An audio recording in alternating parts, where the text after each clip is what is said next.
Recently, Wolves fans have enjoyed watching their team advance to 2 straight Western Conference Finals, something never done before in team history.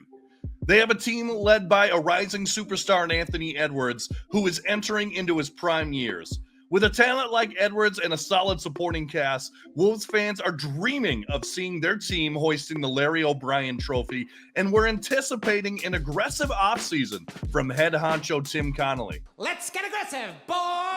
The offseason started great, as it was reported a few days before the opening of free agency that Naz Reid and Julius Randle were both planning on re-signing with the squad.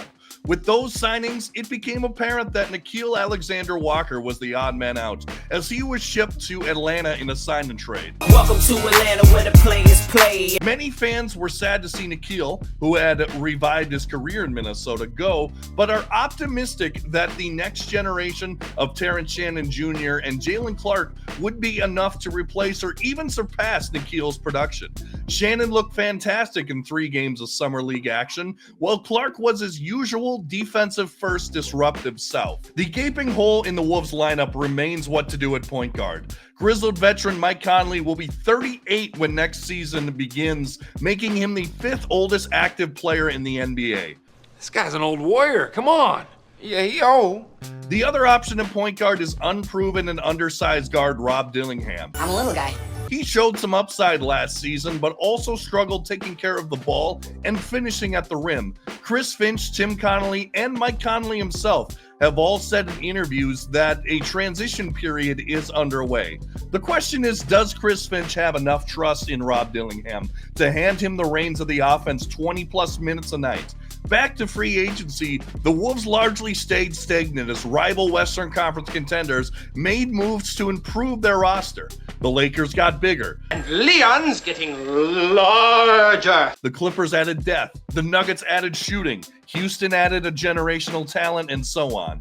Meanwhile, it appeared that Tim Connelly was left watching all of this go down rather than making his own moves. He recently signed Johnny Juzang and Enrique Freeman, who could be spot contributors, but are not the pieces that you would imagine would take the franchise to the next level, and didn't address the point guard issue either.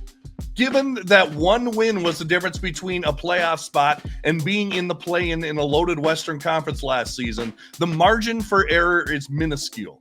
What Wolves fans need to remember is that Tim Connelly does not work on our preferred timeline. Tim Connelly strikes when he sees fit.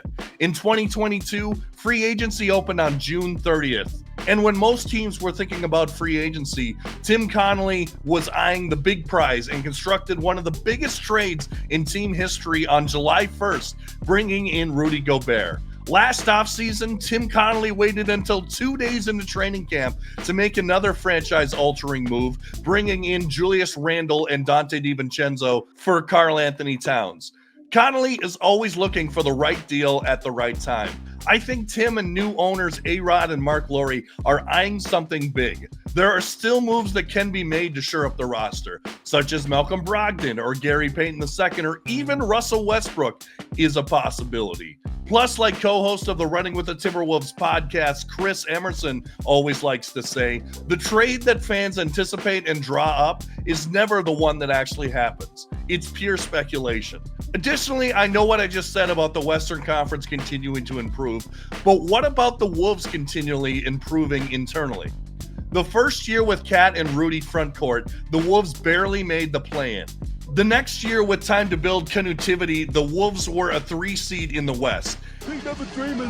After trading away Cat, the Wolves started the season 17-17 and looked like a mess. Given more time to gel as a cohesive unit, they finished the season 32-16 and made the Western Conference Finals. I'm confident that Connelly is not done with the construction of this roster, but even if he is, I am excited to see what this unit, given a whole offseason, can do. Wolves fans just need to be patient and count their blessings. It could always be much worse. I'm looking at you, David Kahn. I won't make decisions, though, that's in my best interest. I'm interested solely in making decisions that are in the best interest of the Minnesota Timberwolves. You sure about that? You sure about that?